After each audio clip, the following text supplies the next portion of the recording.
اللہ کے رسول صلی اللہ علیہ وسلم نے تاکید کی کہ کوئی علم کا حاصل کرنے والا جب تمہارے پاس آئے، تمہارے شہر میں آئے، تمہارے محلے میں آئے، تمہارے گاؤں میں آئے، تمہارے پڑوس میں آئے، تمہارے پاس آئے، تو تمہارے لیے ضروری ہے کہ تم اس کی آہو بھگت کے لیے، اس کی سواگت کے لیے، اس کی خدمت کے لیے حاضر رہو، اپنی نشستیں چھوڑ دو، اس کو بٹھاؤ اس جگہ پر اور کہو بشارت ہے تمہارے لیے۔ نبی نے تاکید کی ہے، وصیت کی ہے کہ جب طالبان علوم نبویہ تمہارے پاس آئے تو تم ان کو بیٹھنے کے لیے جگہ دو، ان کی سواگت کرو، ان کی خدمت کرو، ان کی خاطرداری کرو، آہو بھگت کرو، اللہ کا دین سکھاؤ۔ رسول کے مہمانوں کی ضیافت کرتا ہے، اللہ کے رسول کے مہمانوں کی خاطرداری کرتا ہے، جنت کے ان مسافروں کی خاطرداری کرتا ہے، ان کے لیے بشارت ہے، ان کے لیے مزدہ ہے۔ جہاں تمہیں کہیں ملے علماء کی جماعت،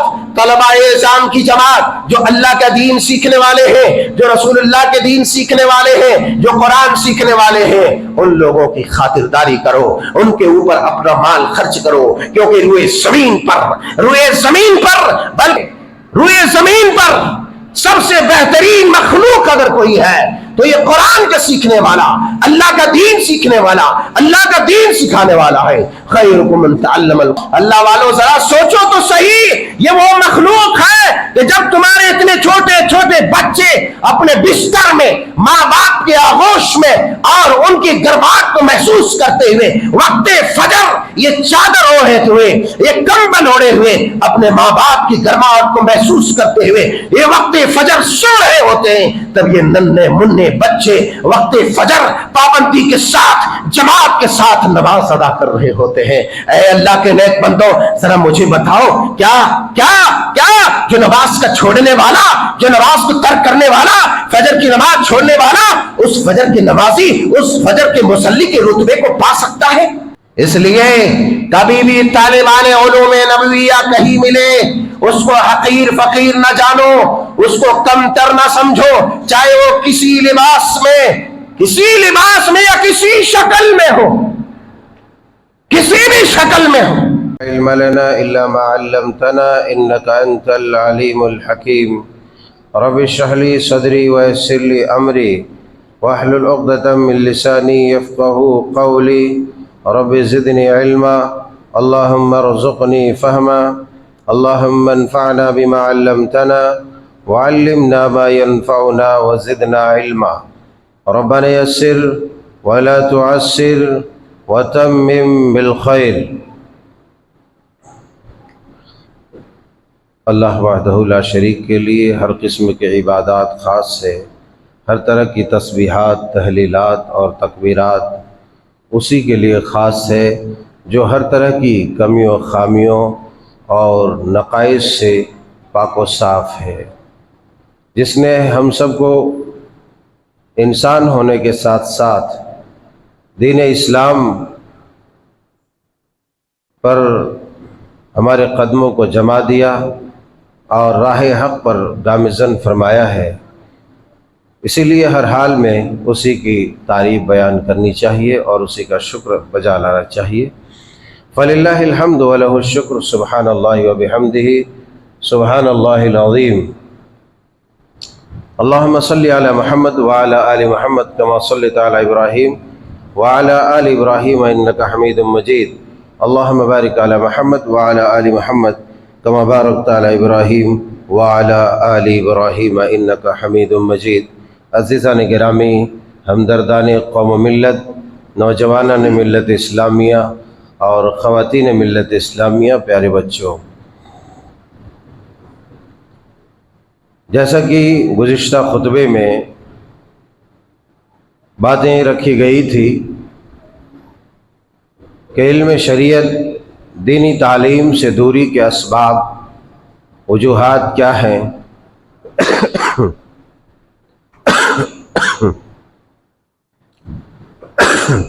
اسی کڑی کا ایک سلسلہ آپ کی سماعتوں کے حوالے آج کرنے کی کوشش کر رہا ہوں، اور اب تعالیٰ جل شانہ سے دعا ہے کہ مولا کریم مجھے حق، سچ، صحیح، پوری امانت و صداقت کے ساتھ آپ تک پہنچانے اور صحیح طریقے سے ہم سب کو آپ کو سننے اور ہم سب کو اس پر عمل پیرا ہونے کی توفیق ارزانی فرمائے۔ باتیں چلی تھی کہ علم شریعت سے دوری کے اسباب میں ایک سبب یہ ہے کہ دین کی حفاظت کی فکر ہمیں دامنگیر نہیں ہے۔ یہ اسباب آپ کی سماعتوں کے حوالے کرنے سے پہلے وہ صحیح بخاری شریف کتاب العلم باب رفع العلم اور صحیح مسلم شریف کتاب العلم کی جو حدیث پاک میں نے حضرت عبداللہ ابن عمرو ابن عاص رضی اللہ تعالی عنہ کے حوالے سے پڑھی تھی، میں چاہتا ہوں کہ پہلے وہ مکمل کروں۔ حضرت عبداللہ ابن عباس حضرت عبداللہ ابن عمرو ابن عاص رضی اللہ تعالی عنہ بیان فرماتے ہیں کہ رسول اکرم صلی اللہ علیہ وسلم کو ارشاد فرماتے ہوئے میں نے سنا کہ ان اللہ لا يقبض العلم انتزاعا ينتزعه من الناس ولكن يقبض العلم بقبض العلماء حتى اذا لم يبق عالما اتخذ الناس رؤوسا جحالا فسئلوا فافتوا بغير علم فضلوا واضلوا۔ بیان فرماتے ہیں کہ اللہ کے رسول صلی اللہ علیہ وسلم نے ارشاد فرمایا کہ اللہ تبارک و تعالی علم کو جب اٹھا لے گا تو علم کو یکایک کسی کے سینے سے کھینچ نہیں لے گا، بلکہ اس کی صورت یہ ہوگی کہ علماء کی وفات کے ذریعے اللہ تبارک و تعالی علم کو اٹھائے گا۔ علماء کی وفات کے ذریعے اللہ تبارک و تعالی علم کو اٹھا لے گا، ایک کے بعد ایک علماء کو اللہ تبارک و تعالی فوت کر دے گا، موت دے دے گا، اور دھیرے دھیرے دنیا سے علم اٹھتا چلا جائے گا۔ میں نے کچھ مثالیں، کچھ اشارے اور کچھ تمہیدات اس ضمن میں گزشتہ خطبے میں رکھی تھی، جس سے آپ کو بات سمجھ آ جانی چاہیے کہ علماء کبار کا رفتہ رفتہ اٹھتا چلا جانا اور اس انخلا کا پر نہ ہونا، یہ دراصل علم کا اٹھا لیا جانا ہے۔ ان اللہ لا يقبض العلم ان اللہ لا يقبض العلم انتزاعا ينتزعه من الناس ولكن يقبض العلم بقبض العلماء۔ علماء کو موت دے کر کے اللہ تبارک و تعالی علم کو اٹھائے گا، یہاں تک کہ معاملہ اس حد تک پہنچ جائے گا حتی اذا لم يبق عالما، یہاں تک کہ کوئی عالم ہوئی زمین پر زندہ نہیں رہے، کوئی عالم زندہ نہیں رہے گا۔ یعنی علماء کی قلت اس قدر ہو جائے گی کہ لوگ ڈھونڈتے پھریں گے مگر علماء نہیں ملیں گے۔ پھر معاملہ یہ ہوگا کہ اتخذ الناس رؤوسا جحالا، لوگ شیخ خور جاہلوں کو، بد زبان بدقماش یا چرب زبان قسم کے لوگوں کو اپنا پیشوا بنا لیں گے، اپنا امام بنا لیں گے، اور اسی کو معلم، اسی کو محدث، اسی کو مفسر، اسی کو محقق، اسی کو مبلغ، اور غرض یہ کہ سب کچھ اسی کو سمجھا جانے لگے گا۔ اتخذ الناس رؤوسا جحالا، بے علم لوگوں کو، لا علم لوگوں کو، جاہلوں کو لوگ اپنا پیشوا بنا لیں گے، عالموں کی جگہ وہ لے لیں گے، اور پھر معاملہ یہ ہوگا فسئلوا، لوگ اس سے سوال بھی کریں گے، لوگ اس سے سوال بھی کریں گے، فافتوا بغیر علم فضلوا واضلوا، اور معاملہ یہ ہوگا کہ وہ علم کے بغیر وہ فتوی بازیاں کرے گا، وہ مسئلے مسائل بتائے گا، لوگوں کو سمجھانے کی کوشش کرے گا، مگر معاملہ یہ ہوگا کہ وہ بیچارہ خود گمراہ ہوگا اور لوگوں کو بھی گمراہ کرے گا۔ یہ صورتحال اختیار کر جائے گی۔ اور آج اتنے علماء کے باقاعدہ حیات ہونے کے باوجود بھی ایسے لوگ سماج میں پھر رہے ہیں جس کو چرب زبانی آتی ہے، جن کو تقریر کرنا آتا ہے، جن کو اپنی بات سمجھانا آتا ہے، بغیر علم کے نہ جانے کتنے لمبی لمبی باتیں ہاتھ کر قوم کے نونہالان کو گمراہ کر رہے ہیں، خود بھی گمراہ ہے، صحابہ کے تعلق سے، تابعین کے تعلق سے، انبیاء کے تعلق سے، محدثین کے تعلق سے، علماء کے تعلق سے لوگوں کو بھڑکایا جا رہا ہے، لوگوں کو برسر پیکار کیا جا رہا ہے کہ ان کو سمجھ نہیں آتی، ان کو دعوت کا طریقہ معلوم نہیں، ان کو لاجک معلوم نہیں، ان کو فلسفہ معلوم نہیں۔ ایک بات ذہن نشین کر لے دنیا کائنات، امت کے نونہالان اس بات کو ذہن نشین کر لے، اگر وقت کے علماء کو فلسفہ نہ آوے، وقت کے علماء کو حکمت نہ آوے، حدیث پڑھنے والے کو فلسفہ نہ آوے، حدیث پڑھنے والے کو حکمت نہ آوے، حدیث پڑھانے والے کو طریقہ نہ آوے، حدیث پڑھانے والے کو سمجھانا نہ آوے، تفسیر پڑھانے والے کو تبلیغ کرنا نہ آوے، تو روئے زمین پر کوئی ایسا شخص نہیں جو تبلیغ کا طریقہ جان سکے، جو تدریس کا طریقہ جان سکے، یا لوگوں کو راہ حق پر لانے کا طریقہ جان سکے۔ اس بات کو ذہن نشین کر لیا جائے۔ صرف لچکدار تقریریں کر لینا، لوگوں کو سمجھا دینا، یہ تبلیغ نہیں ہے، یہ تدریس نہیں ہے، بلکہ تبلیغ یہ ہے کہ قرآن و سنت کو صحابہ کے منہج پر، محدثین کے نہج پر اور اسلاف کے طریقے پر جو سمجھا دے وہ اصل تبلیغ، وہ اصل تدریس، وہ اصل سمجھانا ہے۔ سارے لوگوں کی سمجھ، سارے لوگوں کی فہم ایک طرف رکھ دیا جاتا ہے، سارے لوگوں کی سمجھ ایک طرف رکھ دی جاتی ہے اور کہتے ہیں کہ میرے نظریے سے یہ ہے۔ آپ کے نظریے ہمارے نظریے کی کوئی وقت نہیں۔ نظریات قائم کرنے والے بہت آئے، بہت گئے، جو متباہر علماء تھے، فقہاء تھے، محدثین تھے، تابعین تھے، صحابہ تھے، وہ بہت آئے، بہت گئے۔ اب ان کے اوپر اپنی باتوں کو تھوپنا دراصل یہ جہالت ہے، یہ گمراہی ہے۔ فَسُئِلُوا فَأَبْتَوْا بِغَيْرِ عِلْمٍ فَضَلُّوا وَأَضَلُّوا۔ اس طریقے سے علماء ختم ہو جائیں گے۔ اور ضرورت اس بات کی ہے کہ جب ہم پیدا ہو چکے ہیں، ہمیں مرنا ہے، علماء پیدا ہو چکے ہیں، علماء کو مرنا ہے، علماء کو وفات پانی ہے، علماء کو انتقال ہونا ہے، علماء کی بھی روح قبض کی جانی ہے، تو ایسی صورت میں امت کے افراد کی یہ ذمہ داری ہے کہ اس سماج میں علماء کی ایک ٹیم کو تیار کرے، سماج میں علماء کی جماعت کو تیار کرے، سماج میں دین کے داعیان کو اور کتاب و سنت کے حاملین عاملین مبلغین کو تیار کرے تاکہ دین کی حفاظت و صیانت ہو سکے۔ نہیں تو اس امت کی دیوالیہ پنی میں دن بدن اضافہ ہوتا چلا جائے گا، مفلوق الحالی میں دن بدن اضافہ ہوتا چلا جائے گا، اور آخرکار لکیر کا فقیر بن کر کے اپنے ایمان کو بھی گوا بیٹھے گا، اور نہ جانے کتنے فتنہ پرداز لوگوں کی فتنہ پردازی کی وجہ سے اپنے ایمان کو کھو بیٹھے گا۔ کوئی کہیں محدودیت کا دعویٰ کر رہا ہوگا، کوئی کہیں عیسیٰ ہونے کا دعویٰ کر رہا ہوگا، یا کوئی کچھ اور ہونے کا دعویٰ کر رہا ہوگا، اور امت کے بھولے بھالے نوجوان پھر لا علمی کی وجہ سے، جہالت کی وجہ سے اور دین سے دوری کی وجہ سے اس طریقے سے اپنے ایمان کو دیکھتے دیکھتے فنا کے گھاٹ اتار دیتے۔ عزیزان گرامی،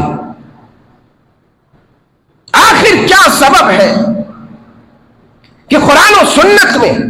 علم شریعت کے حصول کے تعلق سے اتنے فضائل و مناقب آئے ہوئے، اتنے مزدے آئے ہیں، اتنی بشارتیں آئی ہیں؟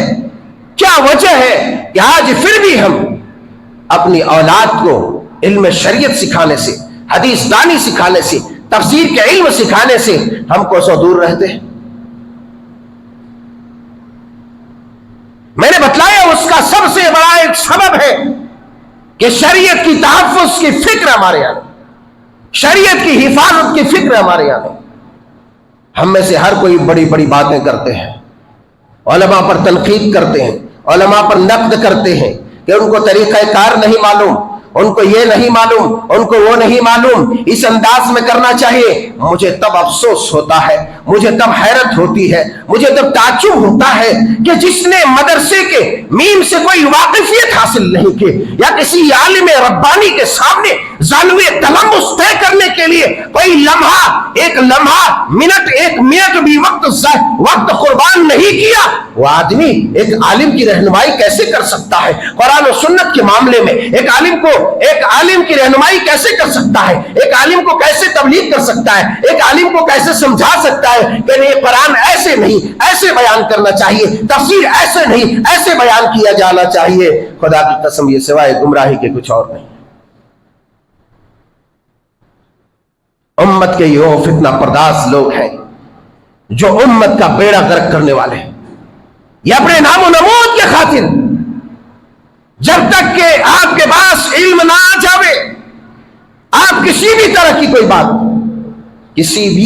کوئی بات آپ شریعت کے حوالے سے نہیں کر سکتے. ایک بات میں چلتے چلتے ذہن نشین کر دوں آپ کو کہ اگر آپ نے کسی کو کوئی مسئلہ سمجھایا,